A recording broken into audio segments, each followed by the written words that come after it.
Yes, sir. Hi, so continuing on to that, this industry right now, and I agree, getting people out of jail is important, but this industry right now, as it stands, is not an inclusive and diverse industry. So Mr. Stone, what is your stance and what are you going to help us do to make sure that this industry is inclusive and diverse for all? So now the people that have been locked up for years also have an opportunity to make money in something that they were locked up for so many years ago.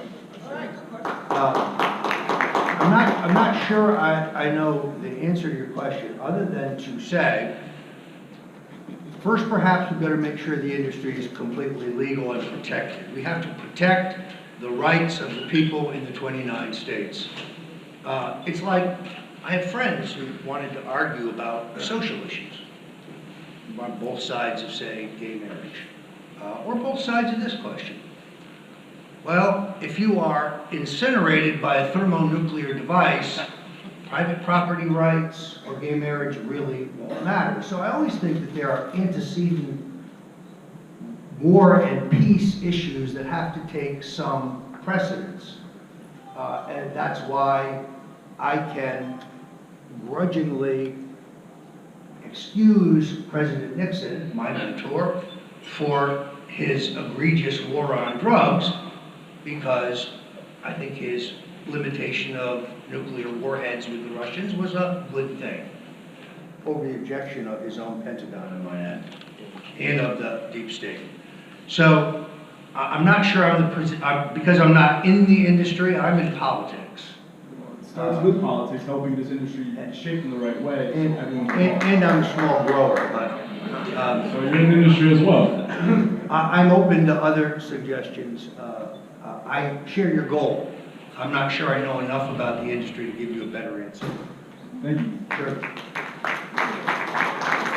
How about a lady? Any ladies have questions? I mean, anybody? Yes, sir. Go ahead.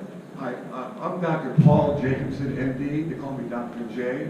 I'm a part-time child and adolescent psychiatrist for the last 30 years in Florida, but I'm a full-time medical entrepreneur.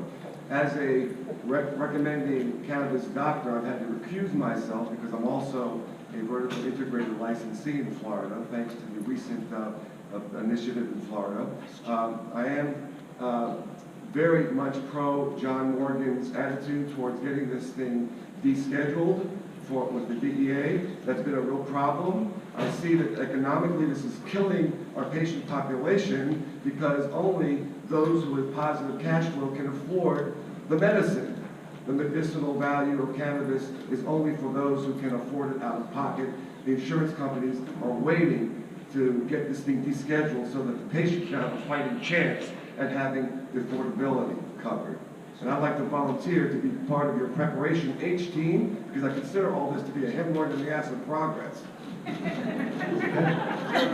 Thank you. Do you have a question? Yes. What is your immediate plan to help this thing get descheduled? Well, I guess the answer is to make certain that the president and key people in his administration understand the benefits. And as I said, not only persuade them that it's good public policy, but also that it's good politics. See, I think it's important to examine for the president who voted for this president. I've already seen a poll that shows that 1/3 of his voters would not